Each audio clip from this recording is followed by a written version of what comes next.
Hello and welcome to Death Rant, a Metalocalypse podcast. Broadcasting from Mordhouse, we're here to dissect animation's most brutal show. I'm Mono, and actually I make the sandwiches, and she's Kira, and we still need her, even though she doesn't do nothing. No. I do nothing. I show up. Yeah, I do. I do all the research and recording and the editing I am and the the Toki. publishing and... Well, yeah, the way I was going to say you're more like the Murderface, but then no. I am not married to Murderface, so we'll let you be Toki.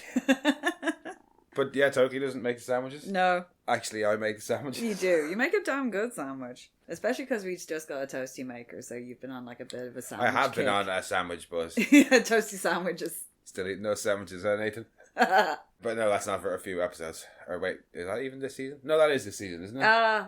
Yeah, we have not named a cat after it. No, we do not have a cat named after this show. We have many cats, but none named after anything from this show. But yes, season 2, episode 2, Dethlessons. It's another mentor episode, mostly, kind of. Sort of. Half, at least, mentor episode. If I hadn't seen Toki's dad, I'd have been like, Toki's dad? Well, yeah, I think that's... This is basically Toki. It's his father. Yeah, father friend.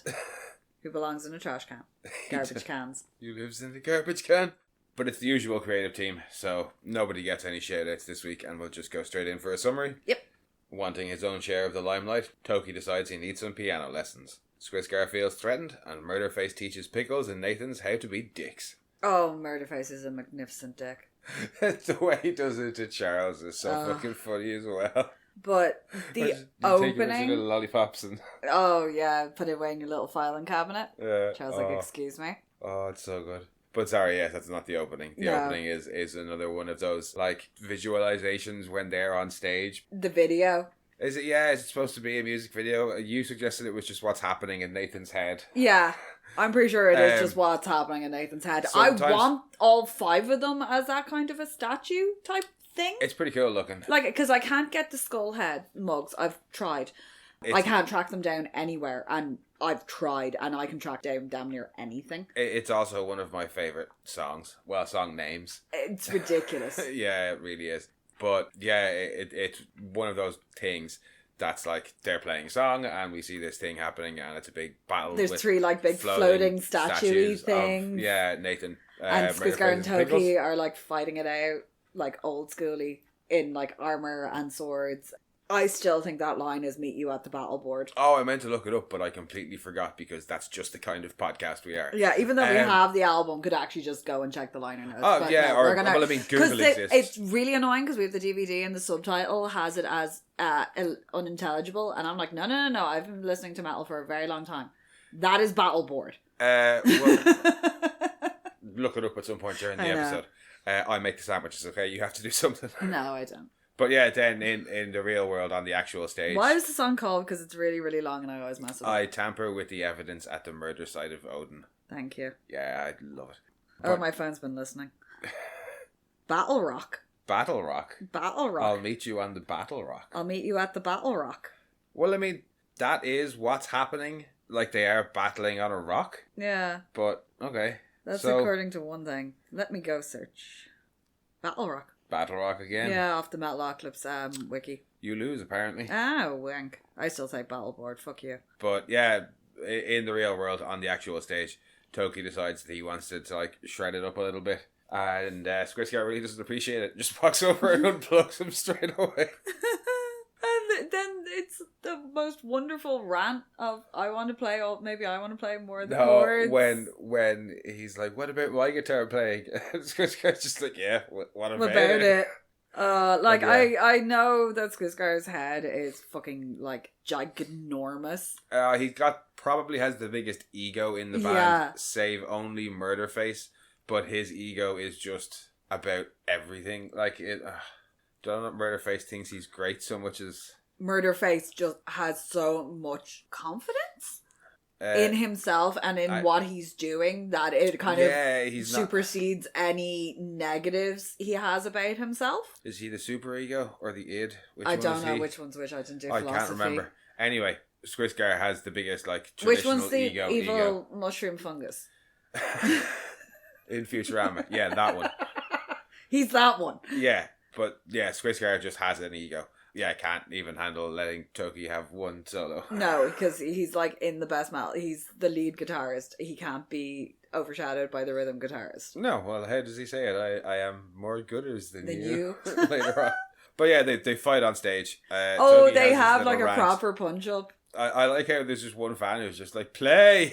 Yeah, and like everybody's just watching them having a bitching session. Yeah, Toki runs off saying, you go away! And what fucking show was I at where the singer was like, if you keep doing that, we're going to... Was I definitely at something? Axl Rose, a lot. Yeah, but I've never seen Guns N' Roses. In fairness, they were like so late, they deserved Puddle of Mud were a bit... Yes, like that. And if there's any way to turn a crowd on you. Yeah, Irish crowds could be a bit like shitty, but only when the acts deserve it. Yeah, because I was a bit like, ew, it's hilarious, but also from a fan point of view, I was like, ew, awkward. Especially because it's probably like only their second or third show back since. Can I get a refund? Yeah. If they stop playing, can I get a refund? Given they have death waivers, they do refunds. But after the credits, Charles is telling the rest of the band basically to be nice to Toki. Yeah, because the media is catching on. Yeah, and because they had a really public fight on stage, like, seriously. The rest of the band, he doesn't do anything. Yeah. And Nathan's like, no, he makes the sandwiches. And then Murderface is like, I make the sandwiches. And there's like, oh, Nathan's response. Even Pickles being like, he just doesn't even like practice or anything. He just shows up, plays guitar. Yeah. Doesn't do anything. And then, Murderface is upset that nobody recognises that he makes the sandwiches. And Nathan, whoa, that guy doesn't do anything. Nathan, moments of realisation are magnificent. Just Nathan in general. Yeah, Nathan is a 14-year-old boy. It's hilarious. That's when Murderface decides to be a dick to Charles. Oh, and starts winding him up proper. I feel like Charles would have, if Murderface pushed it far enough, Charles would have absolutely bet the shit out of him. Charles would have just straight cold cocked him. That looked like that was where it was going. But like Charles would have just straight up. But Murderface is too much of a coward. And too much of a dick to not know where that line is. Yeah. Like he's absolutely one of those people who, when you were a kid in school, would run up and like punch you in the arm, and then when you went to punch them back, they'd run away like crying and be like, no, I wouldn't do it again. That sort of and that's where he is when Charles is like, are you sure? And he's like, no, man, I'm just being a dick. I'm just messing with you. And Charles basically like, be nice to Toki, leaves. Yeah. They're like, wow, dude, you're really a dick. Like, you were such a dick. And Murderface is like, knows how he got mad, and I am not. Yeah. That is the essence of being a dick. Let me show you the way. And turns to Pickles and goes, you got something. You sure? There. And then uppercuts him. Oh, it's with the blammo though. Blammo. Murderface is actually fucking great this episode. I know it's kind of the point of it, but he's got some great lines in it as well. He actually, because you do get a bit more kind of Toki and Murderface in this season as well. Mm. And not as like the bumbling duo. Because they kind of are a bit of a bumbling duo in the first season. Yeah. In this one you get more, especially like the death fashion when they're on the diet later on in this. And everything involving Murderface in that. That might even be the next episode or the episode after. I can't remember right now. But yeah, you start to get more of like Murderface not being just repugnant. I love this whole season. Yeah. I love this whole season. Probably is the best. Season 3. Yeah. Season 3 is just peak. Toki and Swisker are arguing again over the fact that Swisker is a better guitarist, and Toki says he needs piano lessons. Oh, yeah, because Toki is, genuinely goes and asks. Well, he isn't going to ask him because we see how bad that went the first time. He asks Swisker for help. I think there he is more like he's making his case there, as opposed to asking Swisker for help, because as you rightly say, when Swisker offers to teach him, he's like, that didn't go so well last time. We can go down that dusty road again. Blood or paint on him. Oh, it's blood. Probably blood. But he's like, play me the scales in the notes of whatever it is. I don't know scales, even though I did music. Harmonic thing. I'm not great and he literally hits one note and he's like, wrong! Dumps pig's blood on him. So, yeah, Toki... I don't know why pig's blood, I just assume pig's blood. Toki runs off and is just bitching to himself about them when he comes across the sign for... I'm sorry, his little curse rant. Which one? That one there? That one, the tits ass Stupid one. dildo tits ass jerks. Yeah. Yeah, along those lines. It's brilliant. And yeah, sees the sign for Dimdale self-care guitar lessons. Yeah. All styles. Finds him immediately. Fucking killing it on guitar. And Toki's like, oh my god, I have to learn from you. And he's like, cool, show me what you got. And Toki's like, oh no, I must have left my guitar at the Urban Outfitters. And I'm like, really, why is Toki in, like, why? How? Where did they get him from? Toki? Yeah. Norway? I don't, clearly. How? Because he doesn't practice. No. We never actually see him play guitar in this. Well, we do. Sort of. Well, no, we frequently see him play guitar. Like he's good. He's just not as good as Squiscar or dedicated as Squiscar because, like, he doesn't have the guitar on him all the time like Squiscar does. And yes, it becomes very apparent in this episode that no, he does not have the dedication because when he goes back later, he hasn't even done the one lesson. Yeah. But yeah, Dimnell tells him there that he doesn't think he has it in him. And Toki's like, please. And he's like, yeah, okay, fine. I'll teach you. But back at Murderface, Murderface is now teaching the guys to be dicks in one of my favourite And they're picking on Squiscar. They're like, just follow my lead, and goes in, and it's just, none of them can lie convincingly. It's so fucking Nathan's funny. The best. No, Pickles, when Pickles is like, I didn't think it was him, but he was playing stuff on that guitar, and I was like, what? And I was like, what? I've never heard nothing like that. Nathan just getting faster and faster as he's speaking. I was like, oh my god.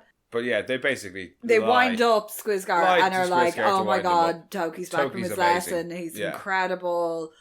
Squiscar's like, if you don't mind, I'd like a moment to myself. And they leave and they shut the door, and you can hear a muffled no. And they're like, yes, excellent. And then where normally I would be like, now we got to talk about the tribunal because they are a bit meh. Yeah. Today I am excited. Oh, because we got an expert? We don't have an expert. We have a new addition who largely replaces the experts going forward. Yeah. But it's Malcolm McDowell, so who gives a fuck? Who is... If you haven't worked out by now, we love Malcolm McDowell. Vader Orlag. Yeah. Why does he look like Rasputin? Because it's cool. Yeah, I want his coat so bad with the things. I'm assuming they're like feathers or something. But yeah, he largely replaces the experts. He's there like the spiritual Mark Hamill and Malcolm McDowell on the council. Yeah, right. Yeah, that's fucking fantastic. And then whoever General Crozier is. Victor Brandt. Thank you. But yeah, he does the thing of what the experts do and explains why. He's some, what was he, a spiritual and something? Spiritual and clinical expert or some shite. But he's like, when, there's two guitarists in a band, it's a clash of egos, and especially when, one is trying to, outpace the other. Yeah. And it could be catastrophic for Death Clock. Because apparently the council seems to have pivoted more to keep Deathlock together a little bit. I think that's kind of why he's there. Because he does seem to be more on Salatia's side. Yeah, well, I think that's it. The thing is that, Salacia has brought in somebody to replace Ravenwood who is more... Dead. Well, no, but he's brought in somebody who is more on in line side, with his... Yeah, and you see that going forward. And as we said last season, the council does, or the tribunal does become more active going forward. But now it's got an even better member, so... Yeah. And we will go too. We still haven't gotten to Purple Alert, though. Purple Alert is one of my all-time favourite tribunal moments. Anytime there's an alarm in anything. Boo! Purple Alert. Boo!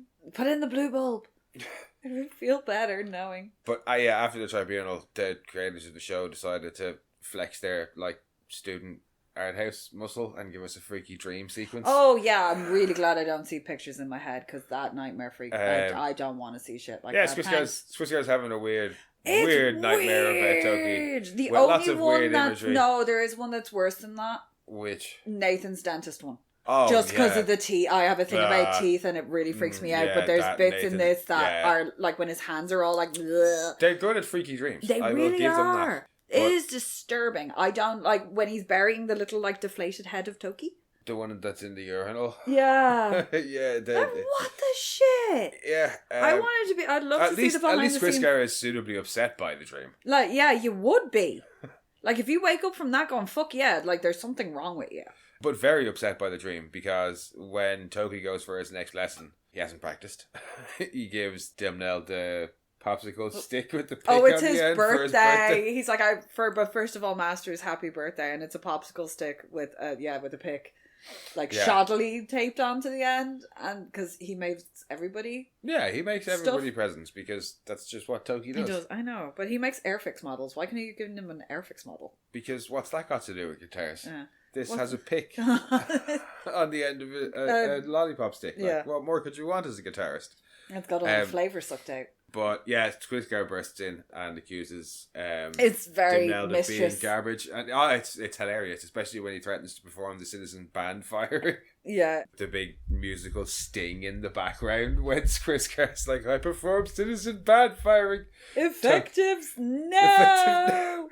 Toki's like, oh, you can't do that. You need to put it to the band Congress. And get the 2/3 vote, because that's quorum. Yep. Skrisgar's like, fine, I will stick to paperwork. The fact that there's paperwork for it. Of course there's paperwork, because and like we see that there was paperwork, because then none of the rest of them bothered to fill it out or vote, because voting is not cool. Yeah, because Pickles was the president. Well, voting is cool. Please vote. Oh well, yeah, voting is cool, but Pickles, to them, yeah, Pickles was the president of the anti-voting club, and they were like, "How'd you do? Didn't get re-elected."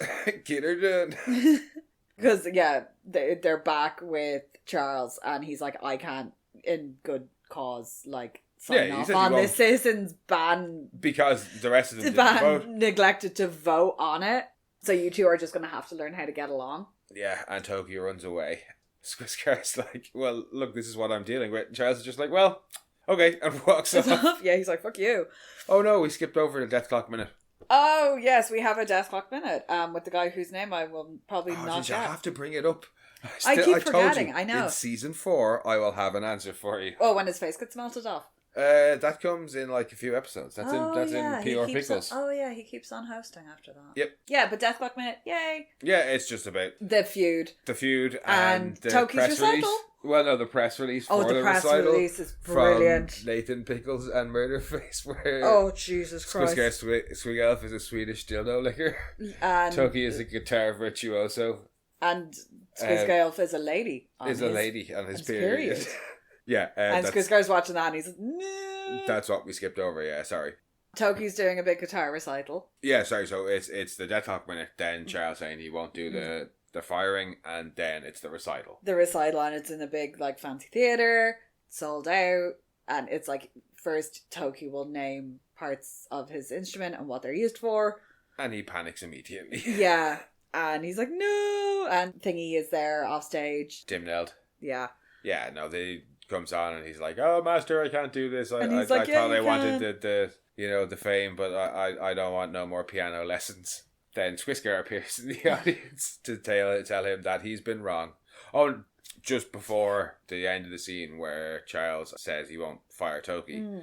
Murderface walks up to Skrisgar and tells him, oh yeah, by the way, all that stuff about Toki getting really, really good. Yeah, that was a lie. Yeah, just messing with you. Bye. Which prompts Skrisgar to then stand up in the middle of the recital and be like, no, we were wrong. We still need you. And then Nathan appears. And it's like, no, I was wrong to manipulate you all. I was a dick. And then Pickles They're all appears. shouting from various locations in this massive theatre. Just the dead shouting back and forth across each other. Though, when he's like, I'm just being a dick. I'm sorry.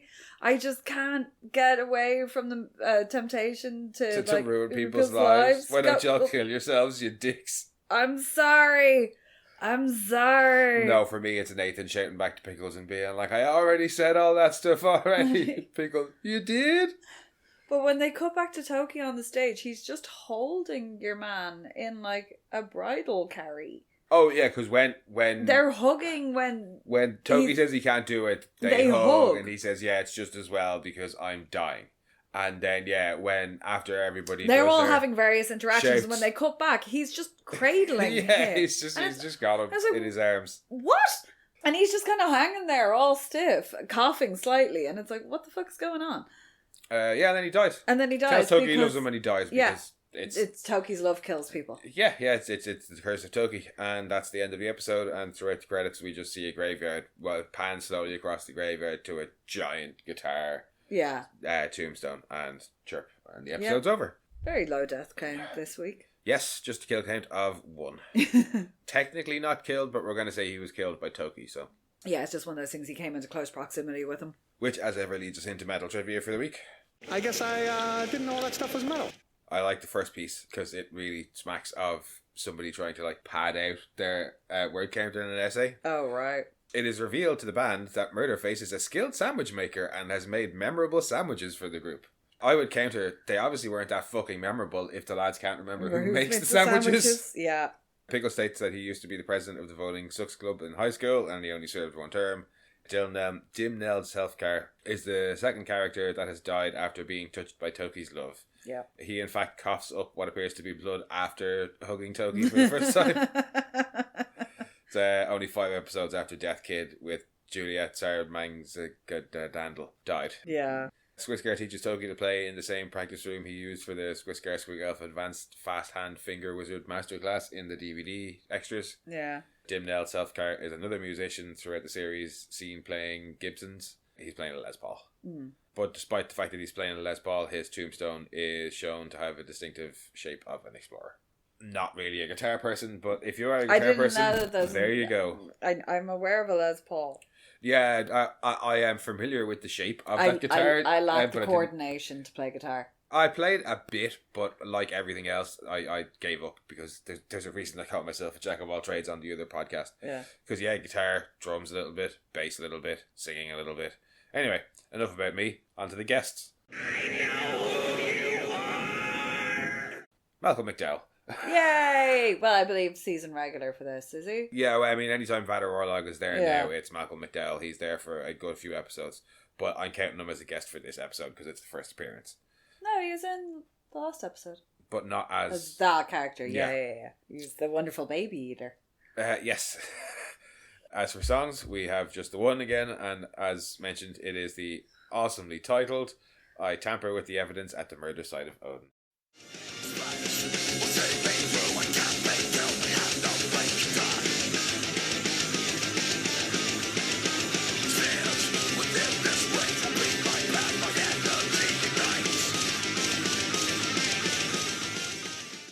It is very hypey.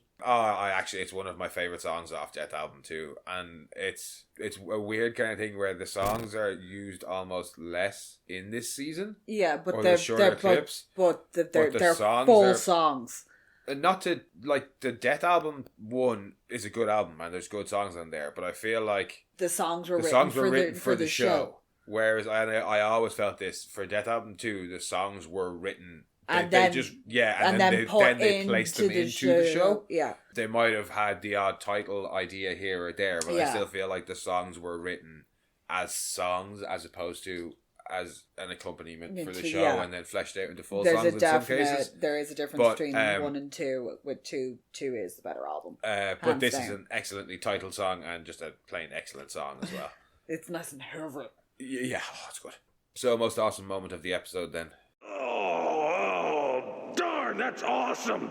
That's really awesome. Most awesome moment, the bad acting. It's gotta be. It's gotta be that interaction. Winding up Squiscar with the bad acting about how good Toki's guitar playing is. It's just so good. Yeah. So swiftly on to most brutal moment.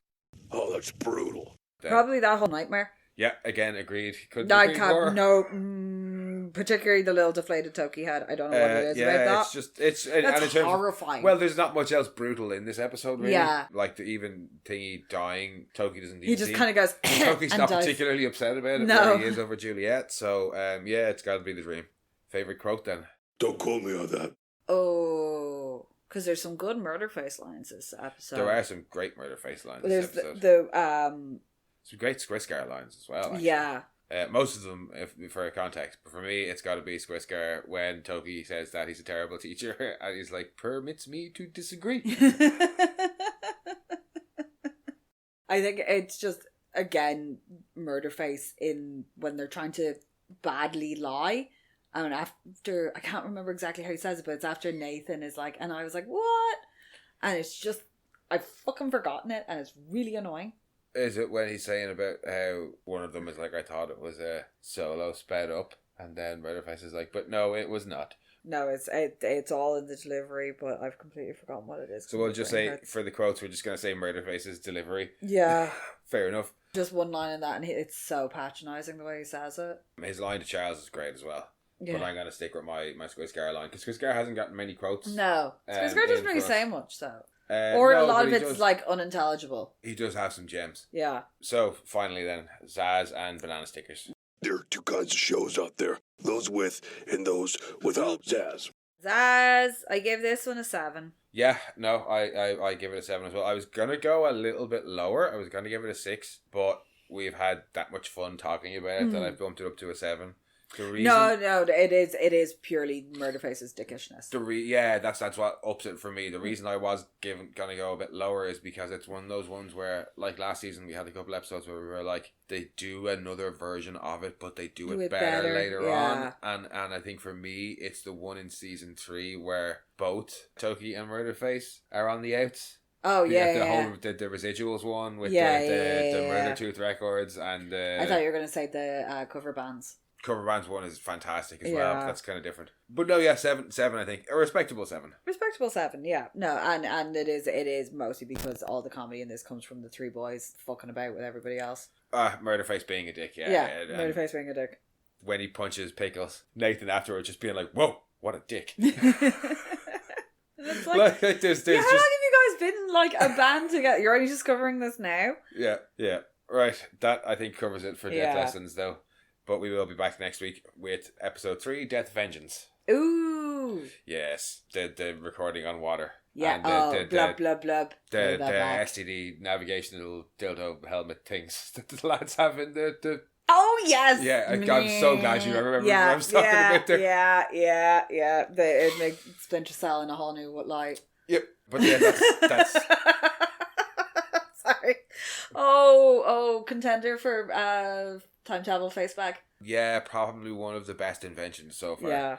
That's for next week. Yes. Anyway, as ever, thanks for joining us, guys. We will be back next week. But in the meantime, if you want, you can head back and listen to our previous episodes or our other podcasts, Mono Rants at the Movies and Mono Rants at the Boys, where we will soon be wrapping up our Gen V Season 2 coverage. Or you can come and follow us on Blue Sky at Death Rants or send your own rants to monorantspodcast@gmail.com. We'll chat to y'all next week. Bye-bye.